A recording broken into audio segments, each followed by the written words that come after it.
साहेब नेमकं काय आहे आणि काय विषय हा आपण बघतोय आपण विविध आज गाड्यांवर मालेगाव शहरामध्ये माननीय ॲडिशनल एस पी गुंजाळ साहेब यांच्या मार्गदर्शनाखाली शहरामध्ये 3 ठिकाणी कारवाई चालू आहेत. जाफरनगर मोरी नवीन बस स्टँड आणि मोसम पूल या ठिकाणी जे 8 पोलीस स्टेशन आहे त्यांचा संयुक्त स्टाफ या ठिकाणी कार्यरत आहे. त्याच्यामध्ये वाहतुकीचे सुद्धा अंमलदार आहेत. तसेच आपण बघू शकता RTO ऑफिसचे सुद्धा अधिकारी या ठिकाणी केसेस करण्यासाठी आलेले आहेत. जे ट्रिपल सीट आहेत, ज्यांच्याकडं वाहनांचे डॉक्युमेंट नाहीत अशांवर आपण कारवाई करतो. ज्यांच्याकडे वाहनाची डॉक्युमेंट नाही, नंबर प्लेट नाहीत, त्या गाड्यांना आपण पोलीस स्टेशनला जमा करतो आहे.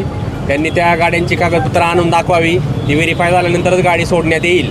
म्हणजे त्याच्यामुळं ज्या मोटरसायकल चोरीला जात आहेत तर त्याच्यावरती सुद्धा चाप बसेल आणि जेणेकरून जे चोऱ्यांचं प्रमाण आहे ते सुद्धा कमी होईल. आणि ज्यांनी चोऱ्याच्या गाड्या घेतलेल्या आहेत त्यांनासुद्धा भविष्यामध्ये आपण या ठिकाणी आरोपी करणार आहे.